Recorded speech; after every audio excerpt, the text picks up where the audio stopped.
여러분 안녕하십니까? 시사쇼 이것이 정치다의 윤정호입니다.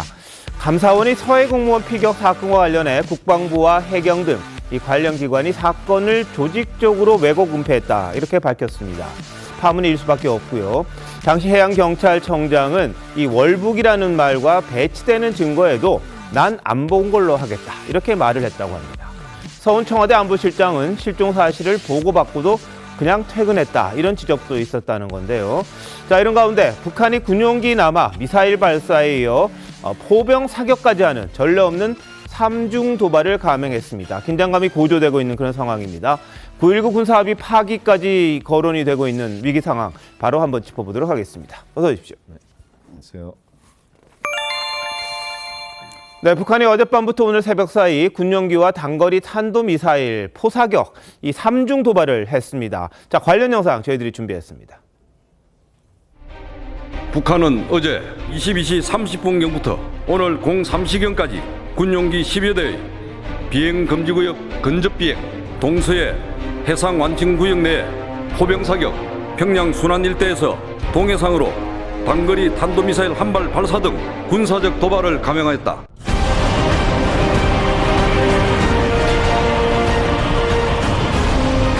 우리 군은 북한이 지속적인 도발을 통해 한반도의 군사적 긴장을 초래하고 있는 데 대해 엄중하게 경고하며 즉각 중단할 것을 강력히 촉구한다. 아니, 오늘 방사포를 발사한 거는 9.19 남북 영시적으로 일반입니다. 여기에서 어떻게 지금 하나하나 저희도 다 검토하고 있습니다.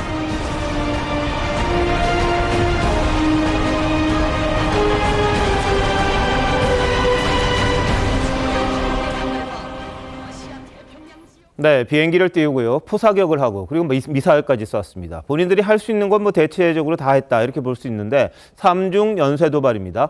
자, 최웅 위원장님 어떻게 보셨습니까? 사실은 그 9.19 군사합의라는 게 지금 지켜지고 있는 거냐 뭐 이런 부분에 근본적인 의문을 제기하는 시각도 굉장히 많습니다. 9.19 군사합의의 내용에 보면 남북한이 모두 일체의 적대적 행위를 하지 못하도록 돼 있고 그에 대한 여러 가지 구체적인 사항들을 정리해 놓은 문서거든요. 그런데 지금 뭐 무슨 남북 연락사무소 같은 거 뭐 폭파하고 뭐 미사일 도발 연쇄 뭐 그다음에 오늘뿐만 아니고 포사격까지 다 하고 이러면 이건 9.19 군사합의라는 건 이미 형해화된 거나 마찬가지다 네. 라고 생각을 하고요. 자, 그런 관점에서 본다면 이제 북한이 왜 이럴까 이런 것들이 굉장히 궁금해지는 대목인데 예. 저희가 제대로 알지 못하는 예를 들어서 뭐 어떤 내부의 경제난 같은 거 뭐 이런 것들이 예상보다 심각해서 혹시 대외적으로 좀 특히 남한으로 관심을 돌려야 될 상황 뭐 이런 것들이 있는 것 아닌가 네. 뭐 이런 그 짐작을 하게 됩니다. 왜냐하면 이게 단순한 군사도발 글쎄요 뭐 최근에 뭐 예를 들어서 윤석열 정부 출범한 이후에 특별히 대북 관련해서 뭐 어떤 그 정책을 발표했다든가 뭐 아니면 우리가 북한이 도발이라고 여길 만한 행위를 했다든가 이런 건 사실 큼지막한 사건은 별로 없었거든요. 네. 뭐 한미 동맹에 따른 뭐 군사훈련, 한미일 합동군사훈련 뭐 이런 것들은 있었지만 그게 뭐 이렇게 갑작스럽게 어마어마한 변화를 초래할 정도는 아니라고 보는데 예. 그럼에도 북한이 지금 이렇게 대응하는 것을 보면 내부적인 사정 같은 것도 있지 않을까 이렇게 생각을 해봅니다.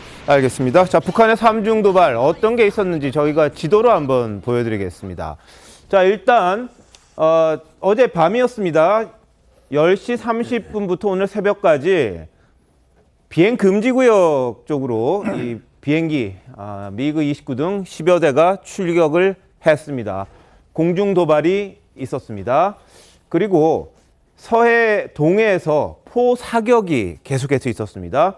자, 서해 쪽에서는 황해도 마장동에서 오늘 1시 20분에서 25분 사이에 130발 정도의 포를 바다로 쏘았다고 합니다. 그리고 강원도에서는요, 오늘 2시 57분에서 3시 7분 사이에 40여 발의 포 사격이 있었습니다. 이 방사포 같은 것들, 이게 이제 우리에게 즉각적인 위협이 되는 그런 포입니다. 그런 포를 쏘았고요. 그리고 이제 SRBM 한 발을 평양 순안 일대에서 오늘 1시 49분쯤 또 한 발을 쏘았습니다. 동해상으로 쏘았는데요. 이것처럼 비행기가 도발을 하고 미사일을 쏘고 그리고 포가 동해, 서해 양쪽으로 쏘는 그런 3중 연쇄 도발을 북한에서 이야기한 겁니다. 도발을 한 거고요. 그리고 아까 말씀하셨습니다만 북한의 경제난이라든지 이런 거 따져보면 지난번에 뭐 150여 대 비행기 띄웠다 그러고 또 계속해서 미사일 쏘고 이 돈만 해도 북한 인민들 다 먹여 살리지 않느냐 이런 이야기까지 나올 그런 상황인데 왜 이렇게 도발을 하는 건지 참 답답하기도 하고 안타깝기도 하고 그런 상황이기도 한데요. 김영주 의원님은 어떻게 평가하십니까? 그렇습니다. 저는 이제 두 가지라고 보여지는데요. 두세 가지. 하나는 이제 최명국 의원님 말씀하신 대로 내부 결속용의 문제가 있다. 그리고 또 하나는 이제 남한하고의 정치적 대화를 하지 않는다는 걸 보여주기 위한 스트라이크가 있다라는 부분이고 최근에 어쨌든 한국에서 했던 말하자면 한미, 그다음에 한미일 이런 어떤 그 대대적인 훈련에 대해서 맞대응하지 않을 수 없는 그런 부분이 하나 있다. 세 번째는 현재 일어나고 있는 남한 내에서의 분열을 좀 더 보는 것 같아요. 예컨대 우리가 에이텍 금지라든지 이런 부분에 대한 무슨 낙탄이 문제가 되거나 네네. 혹은 여러 가지 어떤 대응도 지금 국방위가 열리고 있습니다만 실탄 대응도 못한다. 또 대통령께서 여러 가지 핵과 관련된 재무장 이야기를 했지만 현실적으로 우리가 할 수 있는 게 별로 없다. 이런 것을 조롱하거나 비웃기라도 하듯이 이렇게 스트라이크를 하고 있거든요. 저는 그런 의미에서 지금 국방위가 이런저런 것을 가지고 서로 싸움을 하고 있을 것이 아니라 지금이야말로 그야말로 북한에게 오히려 하나된 모습들을 보여줘야 될 때다. 네. 지금 오히려 북한이 지금 여러 가지 우리가 갖고 있는 겉으로는 보이지만 대통령도 매우 한가한 것처럼 구상 중에 있다. 혹은 대응하는 부분이 낙탄이 된 이런 것들을 그대로 보여주고 한일 관계에 이간질하는 것들을 보여주고 이런 부분에 있기 때문에 그런 어떤 정치적 맥락도 우리가 좀 곱씹어 봐야 된다 그렇게 봅니다.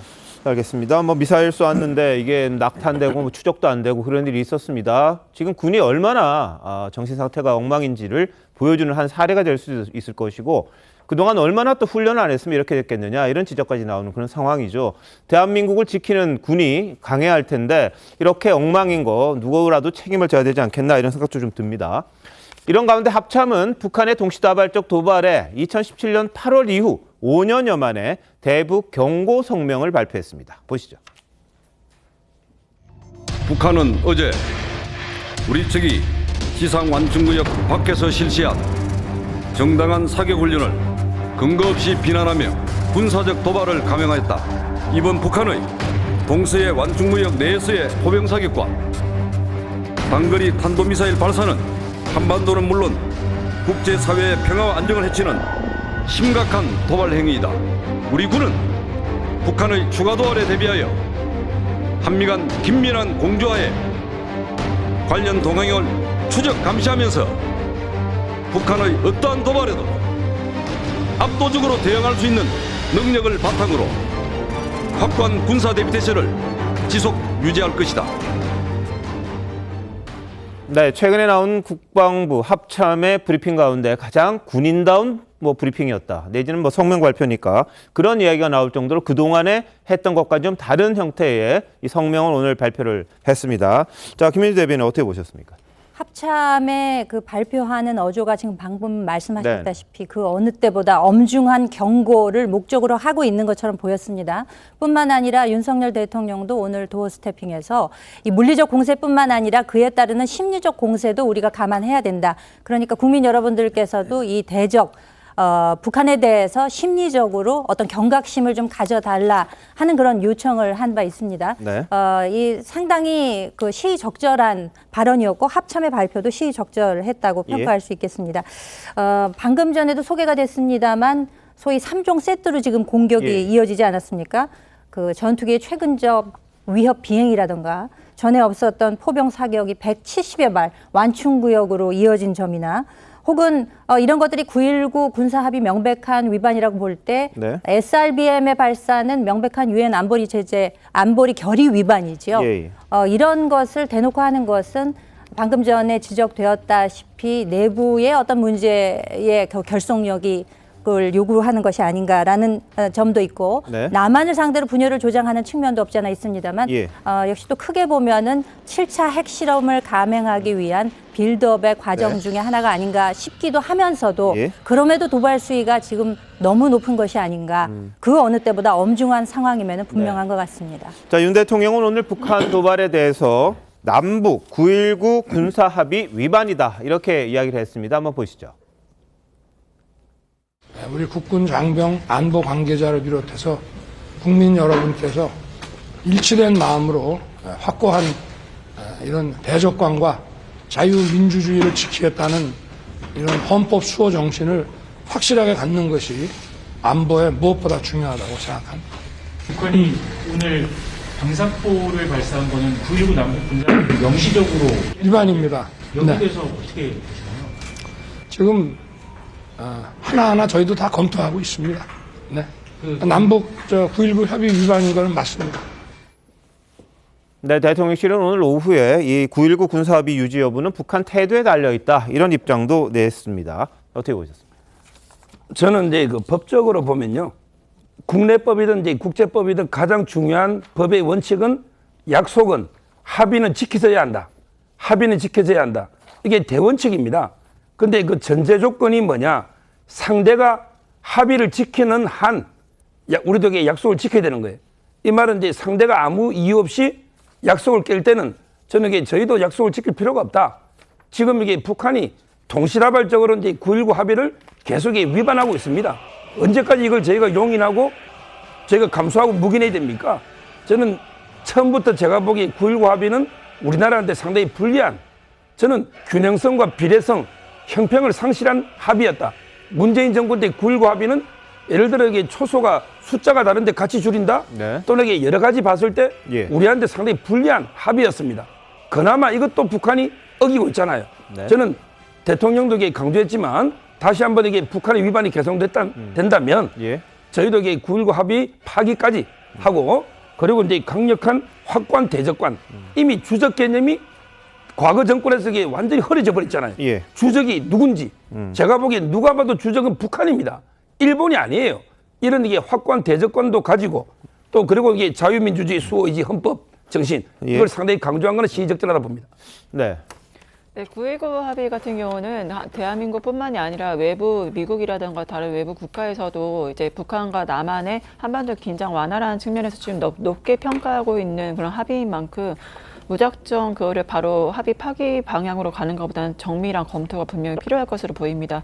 북한이 왜 도대체 이거 3중 도발을 하느냐에 따라 그거에 대해서 우리가 좀 생각을 해봐야 되는데 앞서 말씀하신 대로 내부적 이런 지금 유엔에서 발표한 바에 따르면 북한 내부의 식량 난으로 인해서 굉장히 북한 국민들이 많이 힘들다고 합니다. 그래서 일심 단결 내부적 원심력 구심력 확보를 위해서 그렇게 외부의 적을 만들어서 도발을 하는 측면들을 고려를 해야 되고 두 번째는 북한이 지금 미사일 도발이라든가 이러한 몇 중 도발을 통해서 지금 미국이 전략을 분산시키는 한마디로 러시아와 이제 우크라이나의 이런 충돌 속에서 이 틈바구니 속에서 마치 자신이 준비해왔던 미사일과 이제 실험들을 자유롭게 좀 한다는 그런 국제 정세적인 상황도 있고 그거를 우리가 굳이 개발한 걸 눈으로 가시화 보여줌으로 인해서 어떤 협상 테이블을 나갔을 때 북한 자신의 존재 가치, 협상으로서 어떠한 협상 비용을 최대화하기 위한 그런 전략적인 그런 체제를 보이기 때문에 윤석열 정부에서는 이러한 북한의 의도를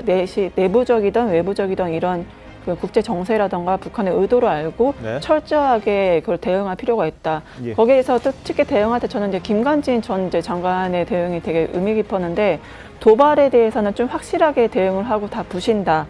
그리고 거기에서 초토화시켜라. 우리가 거기에 확실하게 보복을 하겠다라고 했잖아요. 국민들의 그 안보를 해치는 국민들의 재산을 지키기 위해서라도 그 북한에서 확실한 태도를 보이면서도 어떤 대화의 장을 열어두는 그런 투트레고 가는 네. 것이 바람직하지 않나 생각합니다. 알겠습니다. 자, 이제 북한의 연속적인 도발, 상중 도발 뭐 있는 거 다 하고 있는데 마지막 남은 게 바로 핵실험 아니겠느냐 이런 관측이 나와 있습니다. 근데 핵실험을 하게 됐을 때 그럼 우리는 과연 뭘 할 수 있겠느냐? 거기에 대해서 지금 일부에서는 핵 무장론도 나오고요. 전술핵, 뭐 전략핵 이런 언급들이 나오고 있는데 최 편집장님, 네. 우리는 할 수 있는 게 뭐 있습니까, 진짜? 사실 그 선택의 폭이 넓지 않죠. 지금 일부에서 이제 핵무장 얘기를 하고 있습니다만 예. 그 핵무장을 우리가 하려고 할 때는 북한과의 관계에 있어서 핵무장이 뭐 어떤 위험성을 가져온다 뭐 이런 거를 떠나서 사실은 미국과의 관계, 예. 그다음에 NPT 그 바로 핵 확산 금지 조약 예. 뭐 이런 거와의 관계 뭐 이런 것들이 지금 다 우리의 장애물로 등장하고 있거든요. 네. 그렇기 때문에 아마 현실적으로 우리가 선택할 수 있는 건 핵무장은 그 선택지에서 제외할 수밖에 없을 것이고 예. 그다음에 이제 나토식의 뭐 핵 공유 뭐 이런 얘기가 있단 말이죠. 예. 근데 그것도 결국은 미국이 동의해야 가능한 거거든요. 근데 그런 거에는 반드시 우리의 그 어떤 비용 부담 문제가 나오고 있어요. 네. 그러다 보니까 이제 그것도 선택지 중에 하나인 거는 분명하지만 예. 미국과 협의를 해야 할 문제고 그다음에 이제 우리가 지금 핵우산 얘기를 하고 있는데 네. 그다음에 핵우산과 핵 공유 사이에 또 여러 가지 어떤 뭐 그 전술 장비 뭐 이런 거 이제 배치 뭐 이런 예. 이제 확대 문제가 있단 말이죠. 네. 근데 그것도 이제 그 중에 하나가 뭐 예를 들어서 뭐 항모를 뭐 동해안에 그 배치한다 뭐 이런 문제들도 있는데 이것도 사실은 2016년 박근혜 정부 당시에 뭐 검토가 한번 됐었다고 해요. 네. 근데 여기에도 역시 또 비용 문제가 예. 있거든요. 그래서 왜냐하면 미국 핵 항모를 뭐 우리 한반도 근해에 그 상주한다 이러면은 그 비용을 미국이 될 것 같지는 않거든요. 네. 그러니까 이런저런 것들이 결국은 우리도 굉장히 그 여러 옵션이 있는 듯하지만 비용 문제 등 현실적인 걸 다 검토를 해야 되기 때문에 예. 그게 그렇게 간단한 문제는 아닙니다. 그래서 아까 윤석열 대통령도 얘기했듯이 하나하나 검토하고 있다는 것들이 뭐 저기에서 물론 핵무장 가능성은 완전히 배제한다 뭐 그것까지는 아닐 거예요. 네네. 그러나 현실적으로 쉽지가 않다는 점 이런 것들을 해서 하나하나 전부 다 지금 검토 단계에 돌입했다 이렇게 보시는 게 맞을 것 같습니다. 알겠습니다. 뭐 이번 북한의 도발 그리고 핵실험을 하게 될 경우에 뭐 핵무장과 관련된 여론이 굉장히 강해질 것이다 이런 전망도 있는 것 같은데요. 김영규 의원님 어떻게 보십니까 이 부분은요? 사실은 이제 북한이 이미 방금 말씀하셨다시피 2016년 경우를 통해서 여러 가지 지금 현재 대통령실을 그 꾸리고 있는 안보팀들이 옛날에 이명박 대통령이나 박근혜 대통령 때 그와 비슷한 경험을 하신 분들이기 네. 때문에 그 속을 들여다보고 있는 거 아닌가 그런 정도입니다. 결과적으로는 한국 정부가 할 수 있는 선택지가 많지 않다는 걸 알고 들어오고 있다. 예. 그런 것들이 굉장히 아픈 부분이고 네. 실제적으로 그러면 우리가 57조 예산을 가진 우리나라에서 순환 배치하는 데만 3조, 4조씩 들 것이냐. 잘못하면 이게 또 아주 굳건한 한미동맹이라고 하는 부분 속에서도 사실은 주둔비 문제라든지 네. 순환 배치 비용 문제로 텀이 생기는 이런 부분들이 있기 때문에 지금 조금 더 대통령께서도 말씀하신 대로 여러 가지 옵션을 정비하고 있습니다만 좀 더 현실 가능한 부분으로 좀 집중할 필요 있다. 예. 저는 그렇게 보입니다. 알겠습니다. 한편 정부는 5년 만에 북한에 대한 독자 제재도 발표를 했습니다. 북한 핵 미사일 개발 그리고 대북 제재 회피에 기여한 개인 15명, 기관 16개를 독자 제재 대상으로 추가 지정하기로 했다 이렇게 밝혔는데요. 현실적으로는 뭐 실익은 없을 거예요. 상징적으로 북한에 대해서 우리가 이렇게 핵 개발과 관련해서 제재를 하겠다 이런 입장을 밝히는 정도인 것 같은데 북한의 도발이 이어지면서 대한민국 정부가 북한에 대해서 의지를 보였다. 이렇게 해석하시면 될 것 같습니다. 자, 이런 가운데 지난 1일 국군의 날입니다. 충남 계룡대 대연병장에서 국군의 날 행사가 열렸습니다. 이거 연습한다고 이 9명 정도가 다쳤다는 사실이 밝혀졌어요. 그랬더니 전용기 민주당 의원이 대통령 눈요기를 위해서 장병 희생시키는 게 윤 대통령이 제시한 튼튼한 국방이냐 이렇게 비판을 했다고 합니다. 자, 이 전수미 변호사 어떻게 보세요? 아무래도 전용기 의원 입장에서는 어떤 국군 장병의 입장에서 그렇게 이 국군의 날 행사를 준비를 하다가 다치거나 여러 가지 이제 부상을 입거나 그 피해를 본 것이 좀 안타깝게 생각하고 그런 말씀을 하신 것 같습니다. 하지만 이제 대통령 능욕익감이라고 좀 얘기하기보다는 아무래도 국군의 날이라는 날 자체가 국군들에게 이제 사기를 이제 증진시키고 국가의 전체적인 국방력 증진이라던가 나중에 이제 북한의 지금 도발 상황에 대응할 수 있는 그런 여건을 만든다는 점에서 그러한 점들을 좀 더 부각시켰으면 어땠을까 하는 아쉬움이 좀 있습니다. 어떻게 보세요? 아주 이게 진짜 이게 부적절한 국회의원의 발언이 맞는가 생각이 들 정도입니다. 저희가 이제 그 훈련에서 땀 한 방울에게 실전에 피 10방울을 이렇게 줄이 주는 거예요. 그만큼 이게 훈련은 실전처럼 열심히 하다 보면 이게 안타깝게 또 다치는 분도 나올 수 있죠. 이걸 이게 대통령 눈여기로 해서 장병을 희생시킨다? 보여주기 쇼다? 그러면 이게 어떻게 훈련해야 됩니까? 하나만 하는 이게 진짜 이게 뭐 아주 타이트하게 실전처럼 훈련하는 게 아니고 느슨하게 해야 된다는 건지 도저히 납득이 안 되는 이런 이게 저는 우리 전용기 의원이 시대착오적인 발언을 하고 있다 이래 봅니다. 알겠습니다. 군에서 훈련을 그럼 하지 말아야 되느냐 이런 네티즌들 뭐 SNS상에 여론이 있는 그런 것도 있고요. 또 한쪽에서는 뭐 특공 무술까지 해야 되냐 뭐 이런 여론도 있긴 합니다. 그런데 군이 훈련이 없으면 실전에서 도대체 어떻게 싸울 것이냐라는 데 대한 의문점은 계속해서 남습니다. 그럴 것 같으면 다 내무반에 있으면 되는 거 아니냐 뭐 이런 지적까지 나오는 그런 상황이기도 합니다. 자, 감사원 감사로 이어갑니다. 감사원이 어제입니다. 2020년 서해 공무원 피살 사건과 관련해 당시 문재인 정부가 고 이대준 씨의 월북이 추정된다고 발표하는 등 사실상 월북몰이를 했다 이런 결론을 내렸습니다. 다른 증거가 있는데도 불구하고 월북에 초점을 맞췄다, 중점을 뒀다 이런 취지입니다. 자, 문재인 정부 당시 서욱 당시 국방부 장관이 고 이대준 씨의 월북 증거에 대해 어떻게 설명했는지 먼저 보시겠습니다. 선에서 근무하는 인원들이 구명조끼를 입지 않는데 이 사람이 입고 있었다.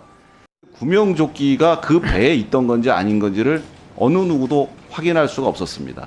부유물을 이제 갖고 있었다.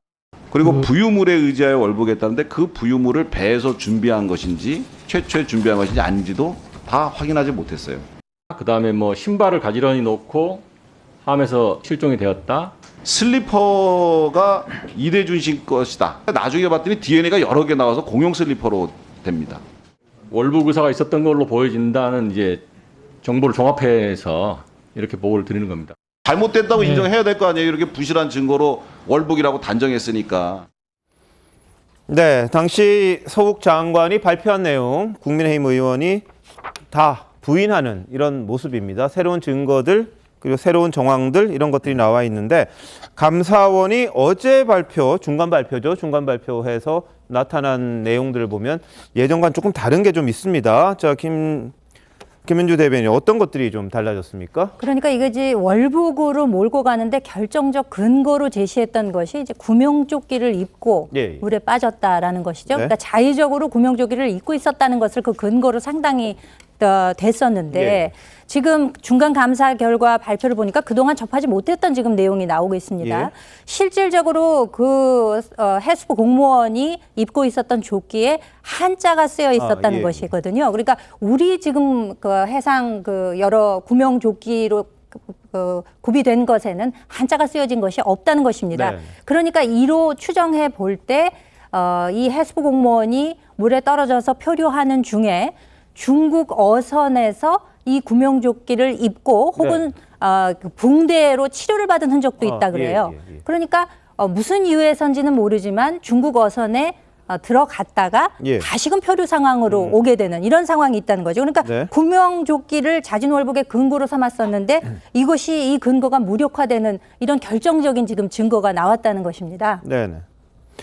자, 그래서 이 자진월북했다는 내용에서 좀 달라진 부분들 그리고 이 탈북 의사, 그러니까 월북 의사를 표명했다는 것도 처음에는 잘 대답을 안 하다가 재차 북한군이 물으니까 그제서야 답변을 했던 그런 내용도 새롭게 좀 나왔다고 합니다. 이거 어떻게 봐야 됩니까? 그러니까 이제 만약에 정말 월북을 할 생각이 있어서 그 해수부 그 공무원이 그 배에서 이제 그러면 스스로 뭐 뭔가 하여튼 본인이 그 장비를 가지고서 가야 됐을 거 아니겠습니까? 근데 지금 구명조끼나 아니면 뭐 저 소형 부유물 그다음에 지금 얘기하신 이제 월북이라는 게 이제 군 SI 정보에 보면 그 나는 한 남한의 공무원인데 네네. 뭐 북한을 지금 저 스스로 들어왔다 뭐 이렇게 얘기를 했다는 건데 그런 것들이 지금 다 사실관계가 달라졌어요. 네네. 그렇게 된다면 자 저게 뭐 중국 어선을 만나서 구명조끼를 가지고서 지금 이제 표류를 했는지는 모르겠으나 어쨌든 그 떨어졌을 때는 우리 구명조끼는 안 입었다는 사실은 분명한 거잖아요. 네. 그러면 당시 군이나 이런 데서 발표했을 때 왜 거기에 한자로 된 구명조끼를 입었느냐 하는 부분 같은 것들을 전부 다 지금 무시했다는 얘기 아니겠습니까? 예. 이렇게 보면 이게 이제 그 월북이라고 볼 만한 뭐 증거도 있을 수가 있는데 그러나 월북이 아니라고 볼 만한 증거들은 다 의도적으로 배제했다. 예. 그럼 이게 도대체 뭘 의미하느냐? 그게 이제 월북몰이의 증거다 이런 네. 얘기가 되는 것이고 그다음에 나머지 부분도 사실은 지금 월북했다고 우리가 할 만한 얘기들이 거의 없고요. 뿐만 아니고 그 해경에서도 네네. 또 이게 표류한 것 같은 거를 뭐 이렇게 분석을 의뢰했었는데 그 부분도 나중에 실제 발표할 때는 다 배제했다는 거 아니겠습니까? 예. 그렇게 본다면 과학적 근거 없이 결국 문재인 정부에서 그 월북이라고 단정을 했다는 얘기가 되는 건데 네. 그러면 이제 저는 사실 어제 감사원 감사 결과를 봐가면서 이런 여러 가지 증거들이 이제 새로 나왔습니다. 네. 그런데 거기에 그럼 문재인 정부에서는 도대체 왜 그랬을까 하는 부분 네네. 그게 굉장히 궁금해집니다. 예. 자, 한자가 적힌 구명조끼, 그리고 팔에 붕대를 메고 있었다는 사실을 감사원이 확인을 했다고 합니다. 근데 그게 이제 말씀하신 것처럼 한자로 된 구명조끼를 대한민국에서는 살 수도 없고 판매도 안 되고 그러니까 결국은 중국 어선에 의해서 혹시 구조됐다가 다시 바다로 떨어지는 일이 있었던 게 아니냐 이런 정황 정도가 지금 나와 있는 그런 상황이죠. 그리고 뭐 슬리퍼는 공용이었다 이런 내용들이 좀 나오고 있고 CCTV가 없고 그리고 당시에도 그랬어요. 구명조끼가 없어진 게 없었다 그랬거든요. 배 안에 있던 게. 그런데 관리를 제대로 안 해서 확인되지는 않는다 이런 말들이 좀 있었습니다. 그래서 구명조끼라는 걸 가지고 원래 월북의 의사가 있다 가장 강력한 증거로 전 정부에서는 제시를 했었는데 이게 좀 흐트러지면서 그럼 과연 도대체 뭘까? 월북 의도가 없었던 게 아닌가? 이런 이 감사원의 또 다른 새로운 반대되는 견해가 나온 겁니다. 어떻게 보셨어요? 이거는 이제 먼저 그 우리 사회에서 월북이 갖는 의미를 먼저 깨달아야 됩니다. 예. 우리 사회에서 월북 가족이 되려면 취업 제한부터 엄청나게 불이익이나 받습니다. 그렇다면 이게 그만큼 확실한 증거를 가지고 명백한 증거가 있을 때 월북으로 단정해야 됩니다. 그 가족들이 겪은 고통을 보면. 네. 근데 저는 이번에 감사원의 새로운 결과가 나오기 전에 옛날에 발표한 것도 말이 안 된다 봐요. 왜냐하면 이게 구명조끼는요, 위험한 상황에 처할 수 있기 때문에 바다에서 근무하는 공무원들은 상시 매뉴얼상 구명조끼 입을 수 있는 거예요. 그걸 가지고 이게 월북으로 어떻게 단정합니까? 특히 슬리퍼, 이게 저는 왜 월북의 증거들이 도저히 납득이 안 되는 예. 슬리퍼는 그런 생각이 들고, 그 다음에 부유물도 마찬가지. 소형 부유물 하나 가지고 그 차가운 물에 가겠습니까? 그리고 저는 가장 황당한 게 월북 의사 표명이에요. 예. 만약에 이분이 표류했다면 그럼 북한에 내가 여기 간첩하러 왔다고 진술하겠습니까? 자기가 살려면 어쩔 수 없이 이게 나 월북 왔다고 일단 살아야 되니까. 네. 이런 진술이 나오잖아요.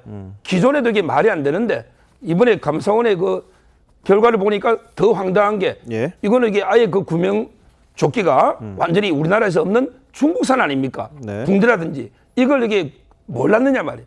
이미 그 해경이나 국방 알았잖아요. 예. 알면서도 이게 은폐한 거 아닙니까? 네. 조작한 거 아닙니까? 예. 저는 이거는 이게 엄청난 범죄다. 예. 이렇게 봅니다.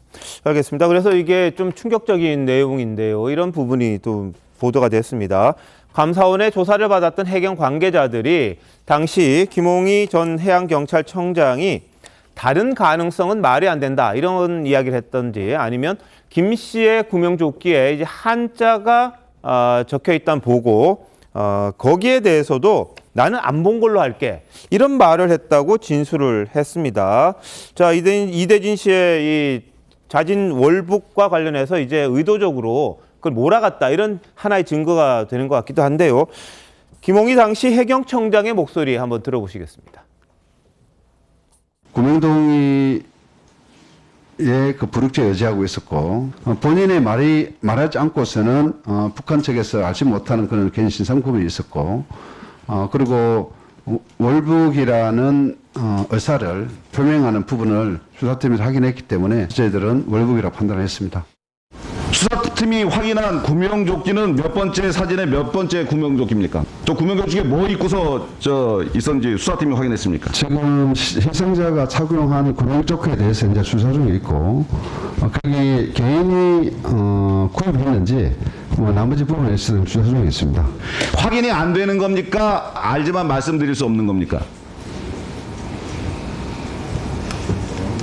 현재 수사 중에 있습니다, 의원님. 아니 그러니까 수사 중에 있는데 이것도 얘기 못해요. 네. 서울중앙지검은 오늘 오전 이 김홍희 전 해양경찰청장을 소환해서 조사 중이다 이런 보도도 나왔습니다.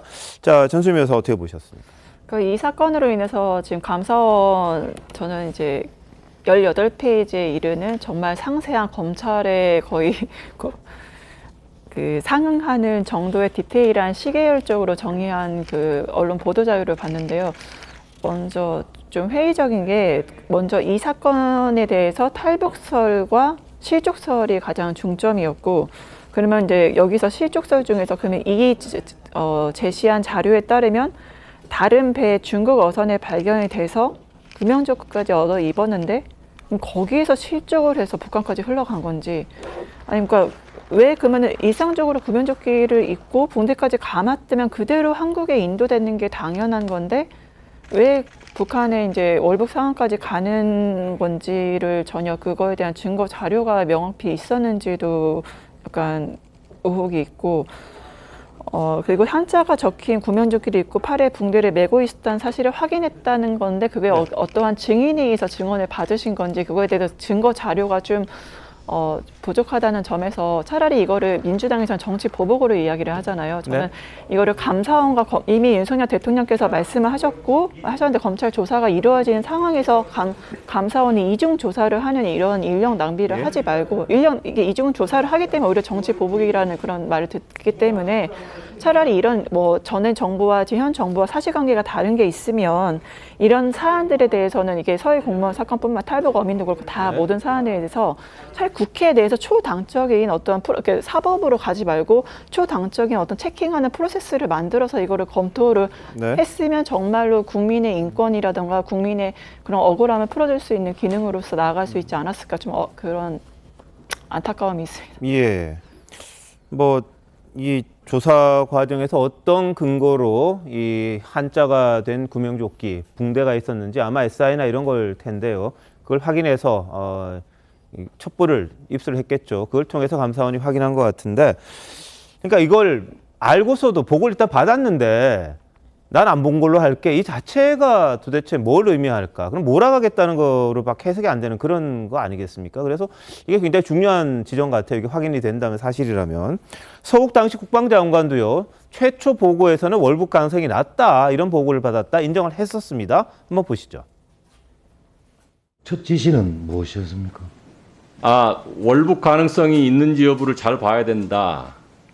이제 이렇게 그 얘기를 하고 지침을 줬고, 그 가능성보다는 아마 실족이나 이런 거일 수도 있다, 뭐 이런 얘기들과 함께 여러 가지 가능성을 놓고 탐색 활동을 하자, 이제 이렇게 지시하고 보고받고 했습니다. 장관 입으로 월북자라고 규정했잖아요. 아니, 어떻게 북으로 올라갈 수 있다, 그 가능성을 배제합니까? 최초에 그 월요일 날은 제가 이제 보고받고 북으로 갈 가능성이 있느냐 하고 이제 실무진들한테 다 이제 물어봤는데, 월북 가능성이 낮다, 뭐 없다, 이렇게 보고를 받고. 그럼 처음부터 월북자라고 생각하신 건 아니네요. 첫날에 월북자가 아니라고 생각한 거네요. 네, 첫날은 아니라고 생각했습니다. 예, 뭐 서욱 장관도 처음엔 아니라고 그랬다가 나중에 이제 월북 가능성에 대해서 이야기를 합니다. 어떻게 보셨어요? 안 본 걸로 할게라는 말을 듣고 정말 귀를 의심했는데요. 안 들은 걸로 하고 싶습니다. 저는 국민의 한 사람으로서. 아니, 이 사건의 본질은 국민의 목숨이 경각에 달린 거를 알고도 구하지를 못하고 구호 조치를 아무것도 취하지 못했고, 이미 사건이 벌어지고 난 다음에는 이 사건의 여러 증거들을 은폐하고 문서들을 파기하고 또는 실험 결과까지도 조작했다는 거에 이 본질이 있는 겁니다. 당시에 표류, 자연 표류 가능성이 있는 실험 결과가 나왔었거든요. 국립해양조사원에서 표류 예측 그 가능성을 실험을 했는데 표류 가능성이 있다는 것에 대한 결과를 배제를 하고 그 당시 발표로 뭐라고 했는가 하면 17시간 동안 천천히 수영을 하면 33km를 갈 수 있다라는 발표가 나왔었거든요. 그 당시 들으면서도 이게 도대체 가능한 일인가, 그 차가운 수온에서 17시간을 천천히 수영해서 33km를 갈 수 있다라는 것이 저게 합리적인 이야기인가라고 의심하는 많은 국민들이 있었습니다. 국방부와 국정원에서 총 106건의 그 문서를 파기를 하고, 통일부는 이것을 인지한 시점에 대해서도 22일 18시에서 그 다음날 1시로 바꿨다는 거 아니겠습니까? 왜냐하면 우리 해수부 공무원이 살해당한 것이 9시 40분경이었기 때문에 그 시점 전에 알고 있었다는 것이 발각이 되면 안 되니까 그 이후로 바꿨다는 거 아니겠습니까? 네.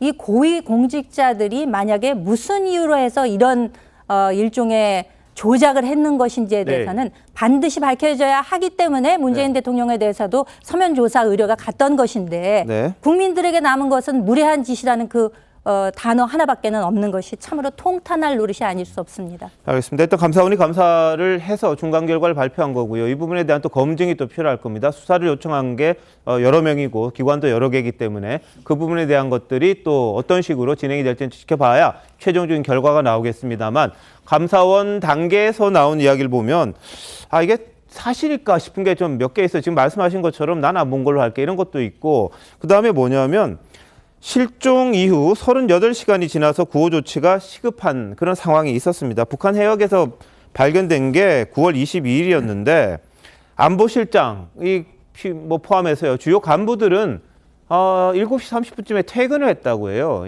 우리 국민이 대한민국 국민이 월북을 했던 표류를 했던 어쨌든 간에 북한 해역에서 발견이 됐고 북한군이 계속 지켜보고 있고 이게 어떻게 될지 모르는 경각의 상황인데 서훈실장을 포함해서 주요 간부들은 그냥 퇴근을 했다는 겁니다. 이게 과연 옳은 이야기인가? 옳은 행동이었나? 이런 데 대한 또 지적이 나올 수밖에 없는데요. 김영주 의원님 어떻게 보십니까?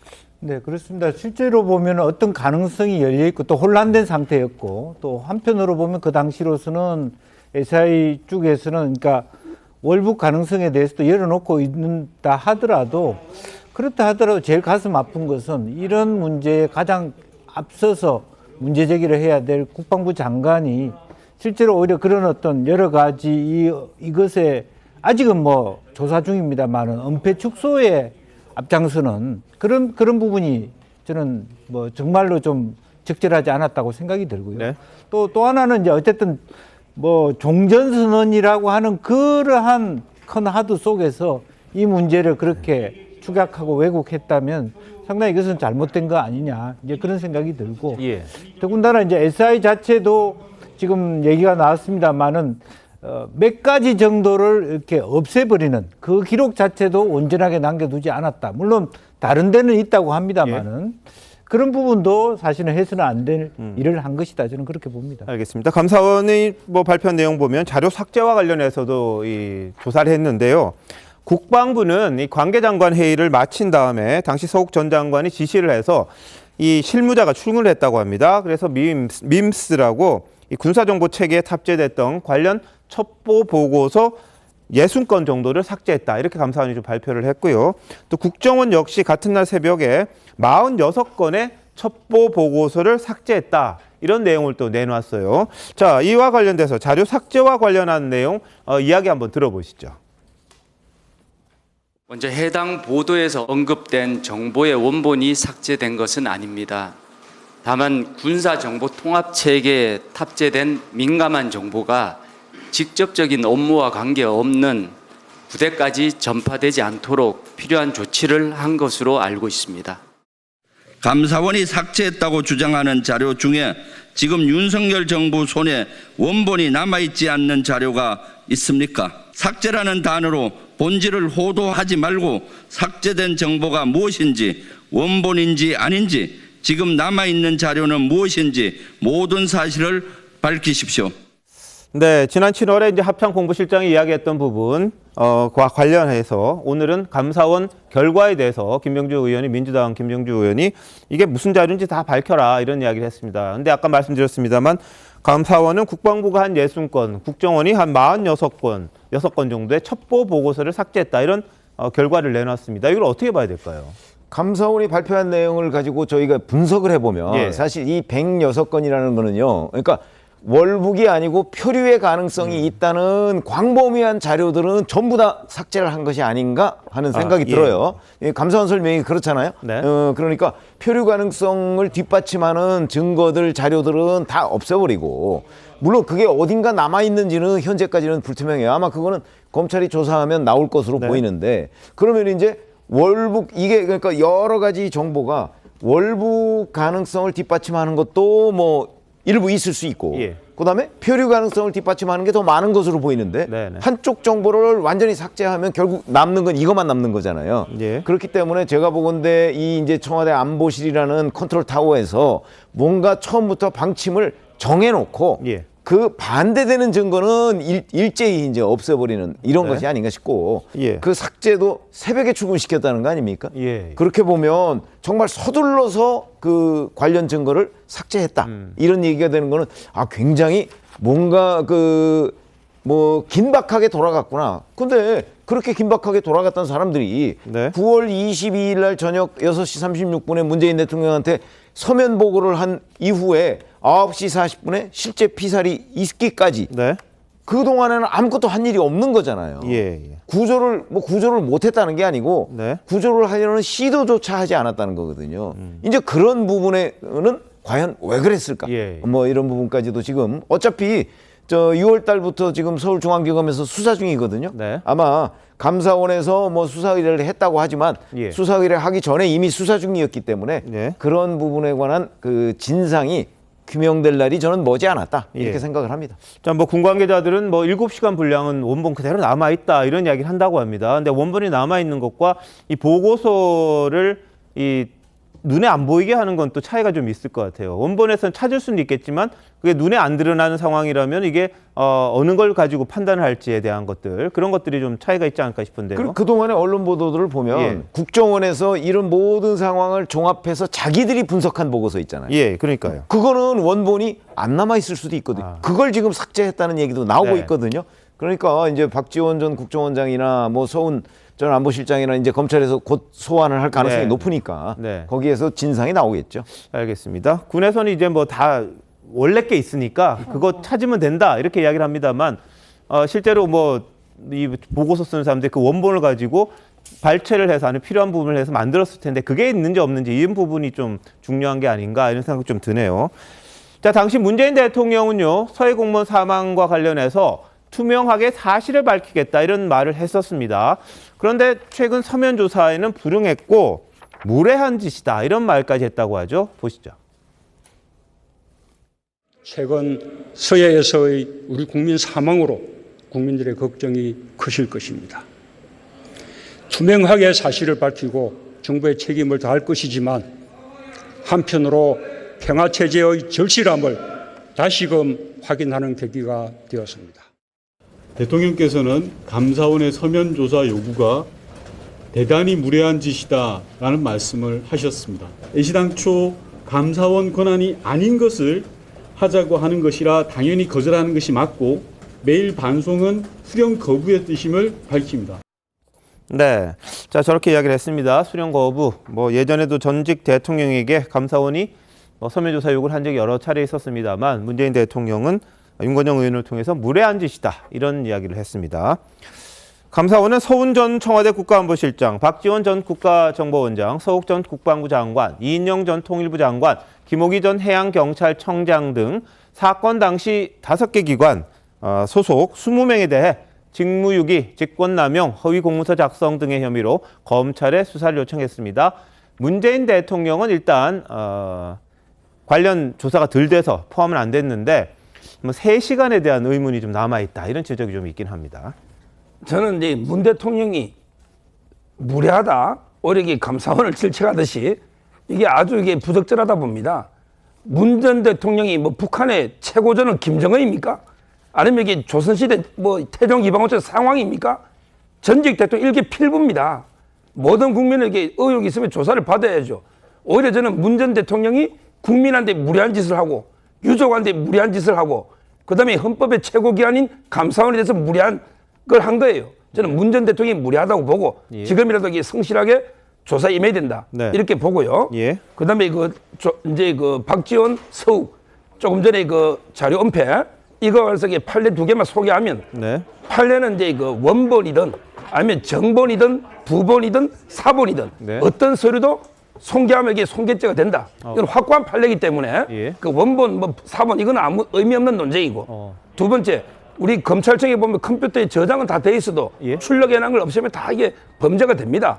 어떤 이게 국정원이나 국방부의 서버에 저장돼 있다 하더라도 그걸 이게 뭐 영장 없이 보기도 어렵고 그거 어떻게 쉽게 판단합니까? 모든 출력한 거는 다 이게 되기 때문에 검찰에서는 이거 말도 안 되는 게 억지 주장으로 국민 여론을 호도하고 있는 거예요. 예. 자, 전수민 변호사 어떻게? 네, 마찬가지 말씀드린 게는 전체적으로 이해합니다. 왜냐하면 이게 국민의 어떠한 그 국가의 의도에 의해서 국민의 인권이 침해가 됐다면 그건 명명백백히 분명히 밝혀져야 하는데 지금 밈스에 대한 것은 이제 말씀이 나왔지만 이제 군사 정보 통합 체계잖아요, 밈스가. 이 밈스에 대해서 정보를 생산을 하고 그걸 관리하는 거는 국정원이 아니라 바로 이제 합참본부 아닌 777 사령부입니다. 거기서 이제 관리를 하는 거고 지금 국정원에서 그게 은폐 시도가 아니었냐라고 의도가 나왔던 건 그 밈스 안에 정부 배부선을 좀 약간 그 특정 영역만 볼 수 있게 제한을 했다는 점에서 아마 정부 배부선은 이번 사건뿐만 아니라 과거에도 이 정보가 좀 민감한 사항이다 하면 맨 처음에도 공개를 했다가 그 정보 배부의 이제 범위를 좁히는 그런 사안들이 있었거든요. 그래서 그러한 측면에서 은폐가 아니라 좀 좁힌 측면으로도 해석이 가능하다는 점 말씀드리고 싶고 특히 이제 잘 아시겠지만 예전에 천안함 중간 감사비가 발표 때도 감사위원회 의결을 거쳐서 발표를 했는데 이번 서해 공무원 사안 같은 경우 감사 그 위원회 의결이 없이 이게 발표를 했다는 점에서 절차상으로 그 문제가 제기되지 않을까 싶습니다. 특히 감사원의 기능이 어떠한 수사를 해서 뭔가를 하는 게 아니라 집행 과정에서의 오류나 문제점을 이제 제시를 하는 거고 특히 서해 공무원 사건은 수사 요청 사안이기 때문에 그 감사위원회 의결을 거쳐야 함에도 이러한 과정 없이 수사 요청에 들어감으로 인해서 좀 법적으로 이제 문제점, 절차상의 문제점이 제기될 수 있다는 점이 있습니다. 알겠습니다. 뭐 감사원 쪽에서는 뭐 절차가 잘못되지 않았다 이런 뭐 해명도 했습니다만, 이 유병호 사무총장 같은 경우에 새벽에 해경 발표를 보고 이럴 수가 있느냐, 이 조직이 어떻게 왔다 갔다 하면서 결과가 이렇게 달라질 수 있느냐, 감사해야 되겠다 이런 생각을 했고 감사원장에게 이야기를 했고 거기서 이제 감사를 결정했다 이런 이야기가 있었습니다. 윤석열 대통령은 오늘 뭐라고 그랬을까요? 한번 보시죠. 감사원이 서해 공무원 피살 사건에 대한 감사 결과를 발표했는데 내용을 좀 보고 받으셨는지 어떻게 평가하세요? 저는 좀 바빠가지고 서해 공무원 그 감사원 발표를 뭐 중간 발표를 한다고 그랬나 이런 보도는 제가 봤는데 그 기사나 뭐 이런 것들을 좀 꼼꼼하게 챙겨보지는 못했습니다. 근데 뭐 그 결과가 언론에 이렇게 그 자막으로 나오는 거는 제가 봤습니다. 한번 좀 챙겨보도록 하겠습니다. 예, 뭐 보도는 봤는데 꼼꼼히는 못 봤다 그랬습니다. 챙겨보겠다 그랬고요. 반면에 고 이대준 씨의 형 이래진 씨 이런 이야기를 했습니다. 문재인 대통령을 향해서 국민을 죽인 대통령이다. 이 살인죄, 국가보안법으로 다스려야 할 엄중한 사건이다. 이런 성명서를 냈습니다. 자, 김영주 의원님 어떻게 보셨습니까? 사실은 그 부분이 좀 저희들이 논쟁이 됩니다. 이 부분을 명백하게 법을 위반한 부분이 있을 수도 있고 소위 말하자면 그 공의주의적 접근에서의 통치자, 아까 문재인 전 대통령도 어쨌든 이런 사건이 오히려 남북 관계가 더 긴밀해져야 된다는 것을 반증하고 있다 이렇게 얘기를 함으로써 자기 방식의 어떤 의사결정의 합리화라고 하는 것을 하는 것이거든요. 조금 더 치열하게 이 문제를 즉 국가가 한 국민의 하나하나를 끝까지 안전을 보장하고 최선을 다해서 생명을 지키는 건 다 좋은 일입니다만은 실제로 큰 틀에서의 국가의 결정에 따라서 한 개인들이 희생될 수 있다라고 하는 이 두 가지 사이에서 상당히 많은 토론이 필요한 것 같고 다만 지금 현재 일어나고 있는 이 일들 즉 국가가 인위적으로 사실을 은폐하거나 왜곡해서 한 개인이 죽음에 이르도록 그렇게 했다라고 하는 것은 이것은 용서받기는 쉽지 않은 문제다 그렇게 보여집니다. 알겠습니다.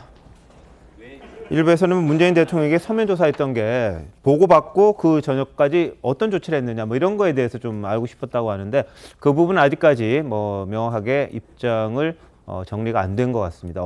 어느 정도까지 됐는지 감사원에서도 파악이 안 된 걸로 지금 나타났습니다.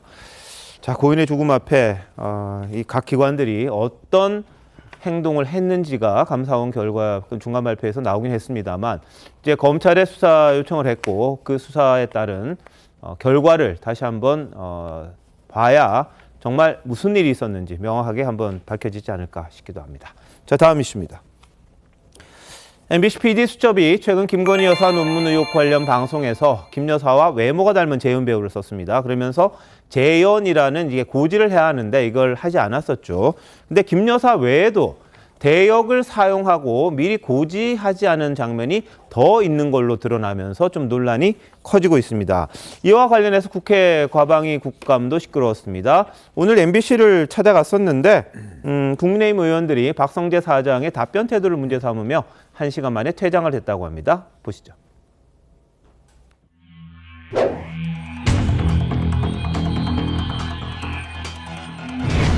김건희 여사를 대역을 쓰고도 대역이 아닌 것처럼 방송했다가 그 부분에 대해서는 MBC가 사과를 했습니다.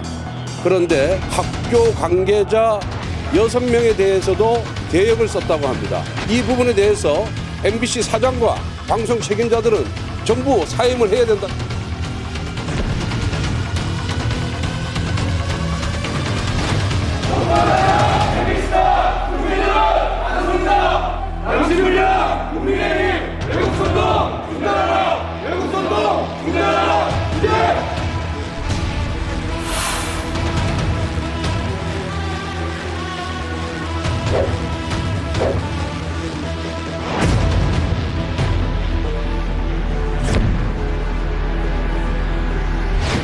박성재 MBC 사장은 음성 대역을 표시했기 때문에 재연이라는 자막을 문구를 표시를 안 해도 된다는 그런 어처구니 없는 억지 변명으로 일관을 했습니다.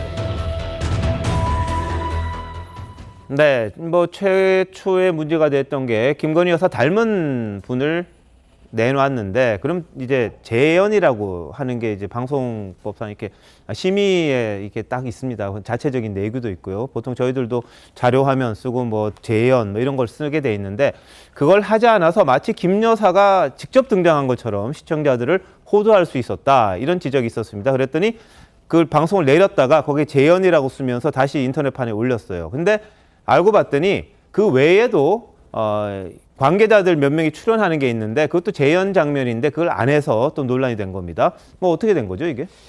그러니까 그게 이제 그 김건희 여사의 박사학위 논문 뭐 이거 아니겠습니까? 그 논문이 그 테크노 디자인 전문대학원 여기서 이제 그 학위를 받은 건데 거기를 아마 취재를 했는지 뭐 어땠는지 하여튼 그 관련 관계자들의 코멘트가 나와요. 나오는데 그 화면에 보면 마치 그 6명이 한꺼번에 한 자리에 모여서 있는 것처럼 화면이 되어 있어요. 그림이 되어 있어요. 저기 지금 나오잖아요. 저렇게 그림이 되어 있으면 그럼 테크노 전문대학원, 디자인 전문대학원 관계자 6명을 저 한쪽을 바라보고 있습니다. 한쪽에 모여서 이 사람들이 정말 남들이 있는 가운데 공개적으로 증언을 한 것인가 하는 착각을 일으키게 지금 돼 있잖아요. 왜냐면 근데 실제 MBC가 보도한 거는 저 하나하나의 사람 뭐 그것도 뭐 실제 취재했는지는 뭐 나중에 이제 어떻게 밝혀져야 되겠지만 그 사람의 별도의 그 코멘트예요. 근데 그게 마치 저 그림을 보면 한 곳에 모여서 지금 얘기한 것처럼 돼 있는데 거기에다 더군다나 재연이라는 표시도 안 했다는 거죠. 이렇게 보면은 이거는 뭐 큰 의미에서 보면 이 전체를 과연 이게 믿을 수 있는 보도인가. 처음부터 MBC PD 수첩이 뭔가 한쪽으로 몰아가기 위해서 여러 가지 상황을 자기네들이 만든 것 아닌가 하는 의심을 지울 수가 없죠. 그러면 이게 뭐 방송법 위반이다 하는 걸 떠나서 언론의 일반적인 취재 보도 윤리하고도 전혀 맞지 않는 것이다. 이렇게 생각을 합니다. 알겠습니다. 그러니까 처음에는 음성 대역, 그러니까 말만 본인 말이 아니라 다른 사람이 대역한 것처럼 적혀 있었습니다. 음성 대독 이렇게 돼 있었는데 김건희 여사 닮은 사람을 썼다가 대역이라고 안 쓴 그게 논란이 되니까 이 부분까지도 대역을 썼다는 거 밑에 같이 다시 이제 고지를 해서 올린 거예요. 그래서 처음에는 음성 대독만 했다가 이번에는 재연이라는 것까지 같이 붙인 그런 거거든요.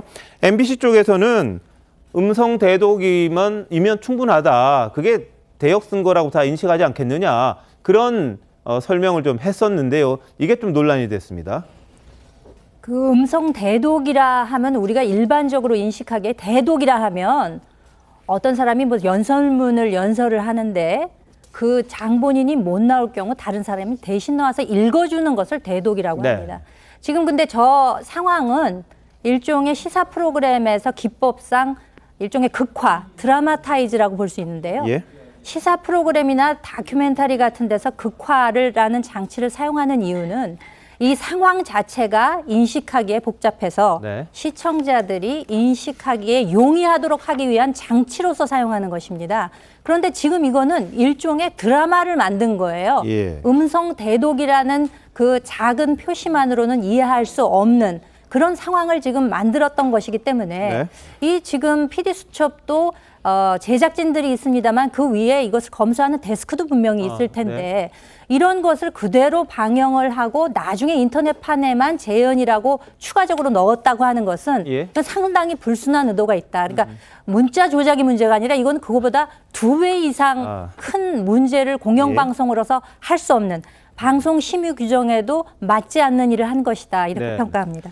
자, 이 MBC PD수첩 측에서는 이 논란과 관련해서 가공의 인물을 만들어서 음성 대독이라는 형태로 이 방송한 게 아니냐 이런 의혹 제기가 있다고 합니다. 여기에 대해서 당사자를 취재한 원본은 있다. 취재를 한 거다.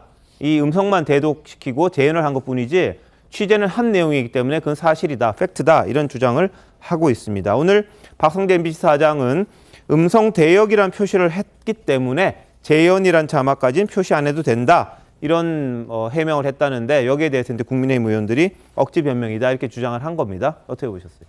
저는 이제 이걸 보고요. 제2의 광우병 조작으로 이게 보이더라고요. 광우병 그 당시에 이게 광우병 얼마나 이게 보도했는데 한 명이라도 걸린 사람이 있습니까? 그때 그 프로 아닙니까? 이번에 저는 이걸 보면서 한 번 정도는 실수가 있을 수 있어요. 그런데 이거 실수가 여러 번 반복되면 이거는 이게 고의적이다. 저 이래 볼 수밖에 없습니다. 얼마 전에 MBC가요. 김건희 여사 논문 지도 교수 취재한다고 경찰을 사칭해서 벌금을 50만 원씩 받았습니다. 아니 기자가 경찰을 사칭해서 불법을 하면 공무원 자격 사칭죄 아닙니까? 이게 말이 됩니까? 그리고 윤석열 대통령 외국 갔을 때 아니 AI나 음성 자동 인식으로 자막을 달아주면 누가 뭘 합니까? 왜 이걸 간부가 마음대로 자기 듣고 자기 들은 대로 자막을 달아줍니까? 그게 말이 객관적인 자막입니까? 이게 말이 안 되잖아요. 이번에 저는 이 사건도 마찬가지예요. 팩트 안 맞는 게 너무 많아요. 여기 국민대도 고소하겠다고 하지만 박사 논문을 뭐 한 번에 대충 통과된 것처럼 이런 부분에 5번이나 떨어 이런 게 있잖아요. 이런 게 저는 팩트도 안 맞고 이걸 이런 모양새로 접근하는 게 맞는지 이미 다 또 김건희 여사가 일부는 또 사과한 부분도 있었고 대선 때 저는 이게 아주 의도적으로 정말 이게 명예훼손을 위한 이런 이게 프로그램이 아닌가 이렇게 보이고 팩트가 틀린 부분에 대해서는 엄중한 책임을 물어야 된다 이렇게 봅니다. 자, 지금 손혁 변호사님 말씀하신 팩트 관련은 뭐냐면요. 국민대 측에서는 김건희 여사가 한 번만에 논문을 통과했다. 이게 사실이 아니라고 설명을 했다고 합니다. 5번 정도 심사를 거쳤고 그 이전에도 여러 차례 불합격된 기록이 있는데도 MBC PD수첩이 아무런 확인 없이 한 번에 통과됐다는 허위 사실을 여과 없이 방송했기 때문에 이거 정정을 요청하고 정정이 안 되면 법적 대응하겠다. 이런 입장을 잠시 전에 내놨던 게 있습니다.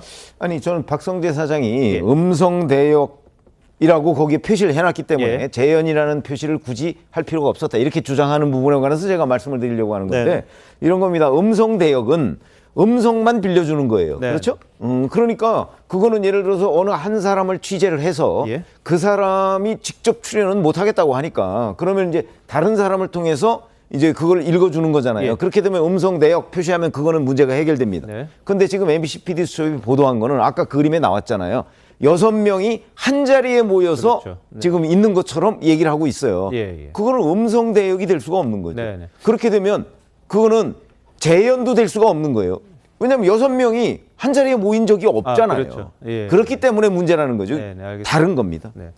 자, 그러니까 이게 6명이 모여서 있을 때 누가 한 명이 말할 때 다른 사람이 가만히 있으면 이게 신뢰성이 가니까 그런 취지에서 이게 좀 왜곡시킬 가능성이 있다. 이런 지적을 하는 건데 박성재 사장 입장은 음성만 대독이라고 썼으면 그만이지 뭐 재현한 거 다 알지 않느냐 이런 취지로 답을 했다가 좀 논란이 된 거 그런 상황이라고 합니다.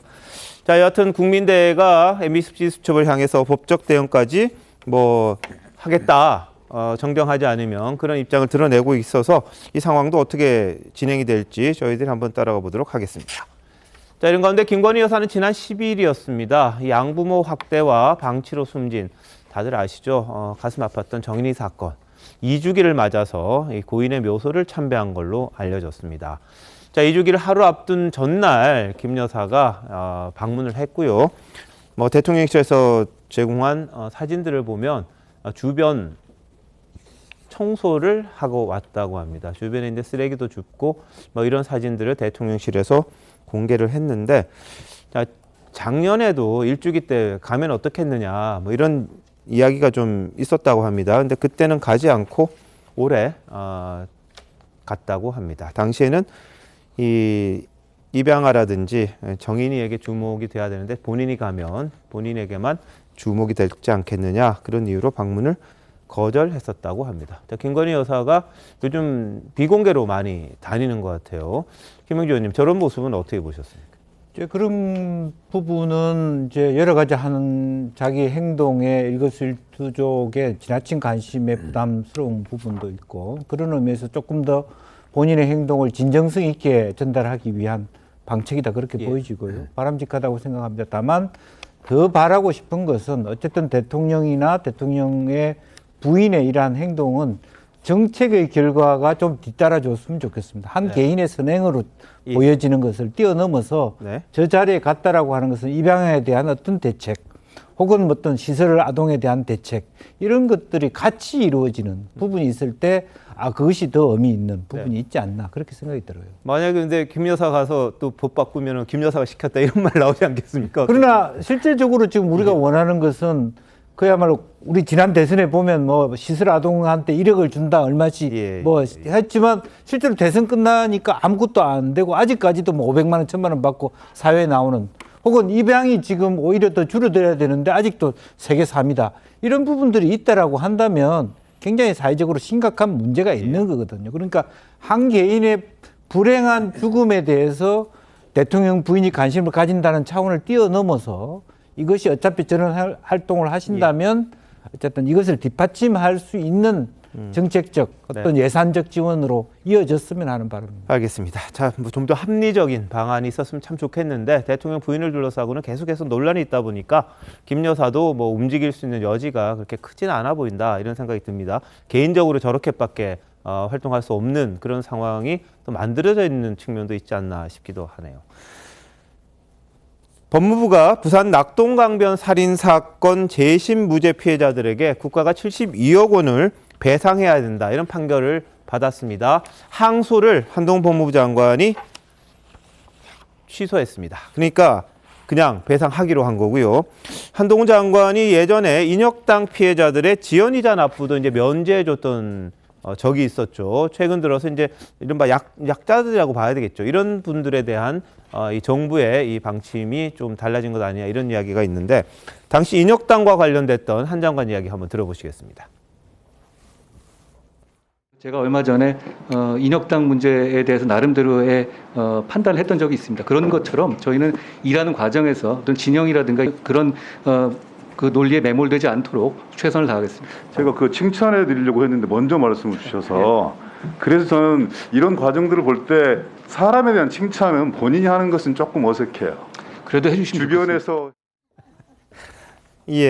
자, 그때 이제 인혁당 피해자들 지연이자 납부 면제했습니다. 이번에는 이제 72억 배상하는 판결 항소 포기해서 이제 다 주는 걸로 돼 있거든요.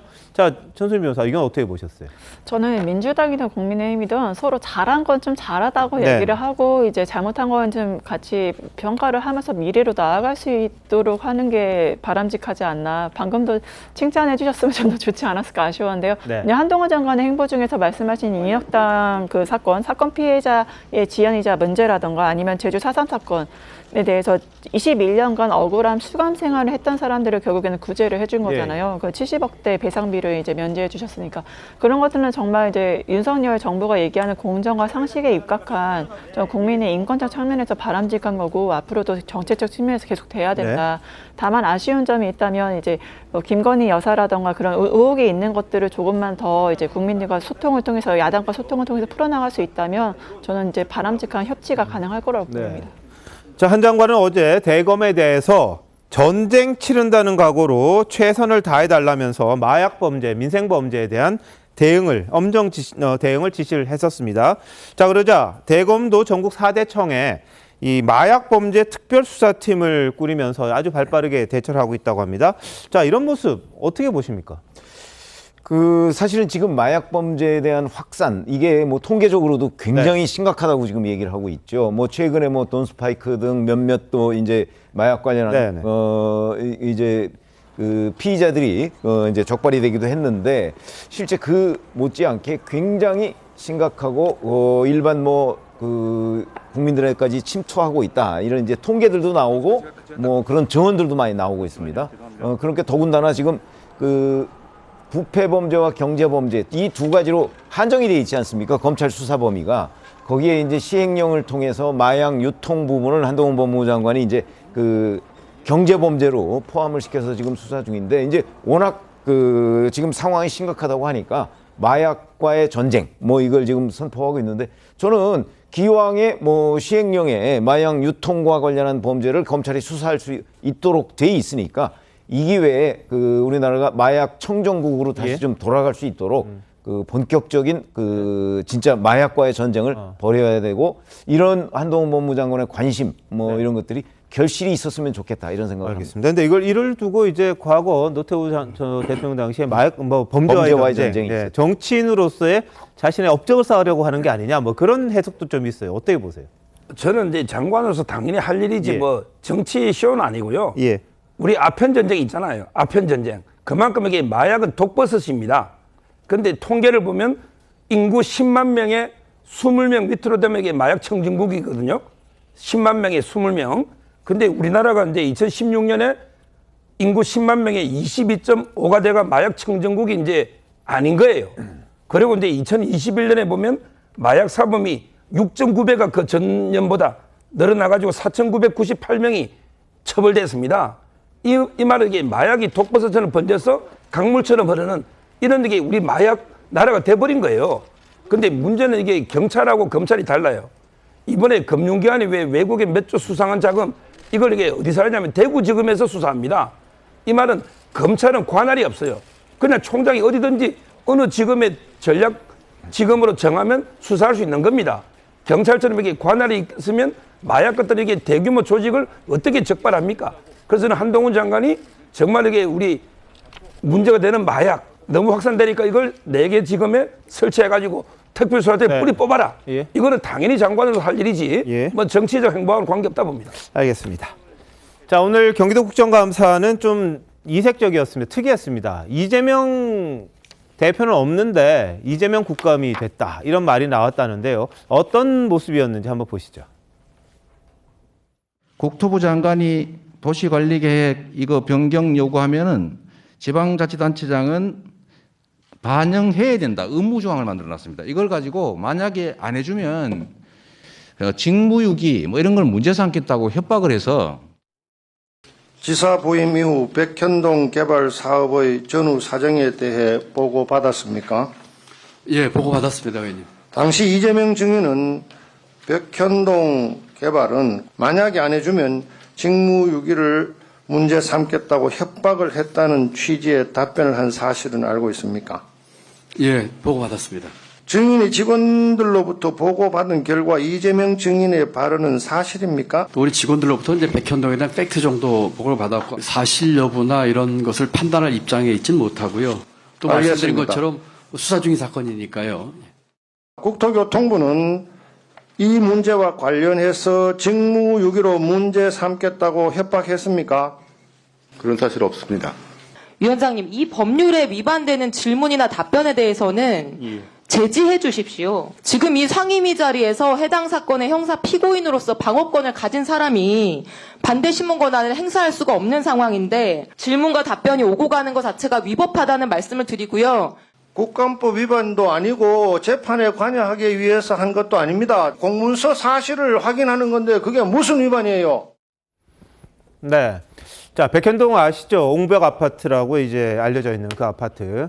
이 토지 사용을 4단계나 상향시키면서 거대한 아파트가 들어설 수 있게끔 했던 그 아파트입니다. 근데 그 과정에서 이재명 대표는 국토부에서 압박을 했고요. 거의 협박적으로 했기 때문에 안 해줄 수가 없었다. 이런 이야기를 했던 거거든요. 그걸 둘러싸고 지금 질의가 오갔는데 자, 이 답은 국토부 간부 답이 나왔잖아요. 어떻게 보세요? 아니 이거는 처음부터 이게 작년 국정감사에서 이재명 그 당시 경기도지사가 저런 발언을 해서 이제 이번에 그 선거법과 관련해서 허위사실 유포로 기소가 됐던 그런 내용이죠. 근데 이거는 처음부터 저는 작년부터 이게 성립할 수 없는 얘기예요. 왜 그러냐면 사실은 그 백현동 부지에 대한 용도 변경 권한은요 국토교통부가 가지고 있지 않습니다. 그러니까 성남시장이 가지고 있어요. 그러니까 성남시장의 고유 권한에 대해서 국토부가 뭐 위협하거나 이렇게 협박을 할 수가 없는 거예요. 그러니까 처음부터 사실관계가 다르다 하는 걸 분명히 말씀을 드리고 자, 그런데도 이제 지금 계속해서 저렇게 얘기를 하고 있잖아요. 뭐 아직 이재명 대표 저 부분에 대해서 입장을 바꾸지 않았는데 제가 보기에는 국토부한테 물어보고 그다음에 또 성남시 당시 이 담당했던 관계자한테 물어봐도 이건 성남시의 권한이라고 얘기를 하고 있기 때문에 처음부터 이재명 대표가 작년에 했던 얘기는 정말 무리한 사실과 다른 얘기였다 이렇게 생각을 합니다. 제가 하고 싶은 얘기는 뭐냐 하면 그런 국감을 할 수 있습니다. 물어볼 수 있습니다. 그런데 이제 대안을 갖고 있는 질문이었으면 좋겠다. 이게 무슨 경찰 조사, 검찰 조사 받는 것도 아니고 사실관계를 따져 묻는 것이고 아니고 실제로 그게 불법이었다면 국토부 입장에서 그것이 과연 가능한 것인지 불가능한 것인지 또 누구의 권한인지 그게 탈법적인 것인지 어떤 그런 정책과 연관돼서 앞으로 국감을 통해서 지적받음으로 인해서 우리 정책과 또 지방자치가 발전할 수 있는 대안을 만들어줘야 되는데 한땅 국감인 거예요. 누구나 다 경기도 가서 이재명의 다 아는 사실에 대한 질문에서 화면 한번 나오는 그것이 어떤 의미를 갖고 있는가. 그런 면에서 저는 발전성이 없는 국감이다. 그런 얘기입니다. 알겠습니다. 자, 오늘 국토위에서는 뭐 이재명 대표는 없었는데 논란이 계속되고 있는 그런 상황이고요. 자, 지난 8일이었습니다. 서울 청계광장에서 열린 윤 대통령 퇴진 요구 촛불 집회에 참석했던 김용민 의원. 이번에도 재차 윤 정부 퇴진론을 언급했습니다. 한번 들어보시죠. 무능하면 차라리 현상 유지라도 해야 되는데 뒤로 후퇴하고 있는 것들을 국민들이 지금 도저히 참을 수 없다라고 지금 말씀하고 계신 상황이죠. 국민들이 바라볼 때 임계치가 확 넘어버리면은 사퇴를 하거나 탄핵 절차를 가거나 둘 중에 하나밖에 선택할 수 있는 길이 없는 상황까지 올 수도 있다. 22대 총선이 임박해지는 내년 뭐 여름 이후 가을 정도면은 그런 분위기들은 훨씬 더 가시화될 수 있지 않을까. 국민의힘 쪽에서도 총선 결과를 장담할 수 없는 상황이 된다라고 하면은 대통령 퇴진론이 그 당내에서도 나올 수 있다라고 저는 예상합니다. 국민의힘에서 대통령 그만하라고 그런다고요? 퇴진론이 나올 수 있지. 아니면 적어도 탈당해라라는 얘기부터 시작해서 대통령과 거리두기 하려는 것들은 나올 수 있다라고 예상하고 있습니다. 네, 조홍천 의원은 좀 부정적으로 이야기를 했습니다. 이 김용민 의원의 집회 참석에 대해서요. 반면에 안민석 의원은 나도 국감 끝나면 광장으로 나가겠다 이렇게 또 동조를 했습니다. 자, 민주당 내 입장은 뭔가요? 민주당이 아무래도 거의 169석, 그러니까 많은 의원들이 포진하고 있기 때문에 의견이 좀 다양한 것 같습니다. 하지만 여기에 김용민 의원에 동의하시는 의원님도 있지만 동의하지 않는 의원님도 분명히 존재하고 대신에 분명히 이런 논란이 나온 데는 아니땐 것쪽에 여기가 나진 않습니다. 지금 그 논란이 됐던 김건희 여사의 논문에 대한 이슈라던가 아니면 주가 조작이라던가 아니면은 그 김건희 여사 어머님에 대한 또 이슈라던가 아니면 최근에 이루어졌던 윤석열 대통령의 외교안보 이슈 이런 것들이 맞물려서 국민들이 분명히 불만이 있고 그게 지지율로 나타나고 있기 때문에 이런 것들을 경청을 하시고 반영하면 좋지 않을까 생각합니다. 자, 김은재 대변인 어떻게 보세요? 3월 9일에 대통령 선거를 치르고 민주적 정당성을 갖춘 대통령으로 지금 일을 시작한 지 반년도 채 안 됐죠. 이런 상태에서 현직 의원이 퇴진 요구를 한다? 이게 무슨 상황인지 저는 사실 이해가 잘 가지 않습니다.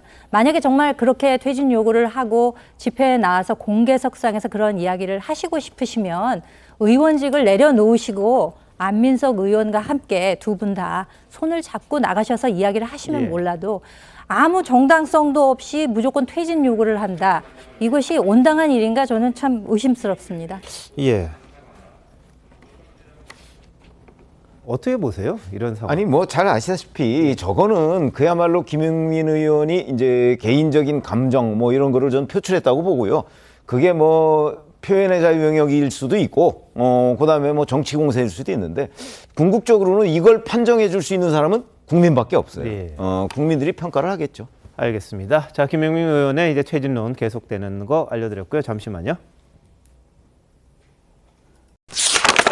대한민국 이슈의 중심 스타쇼 이것이 정치다 여기까지입니다. 다음 주 월요일 다시 찾아뵙겠습니다. 고맙습니다.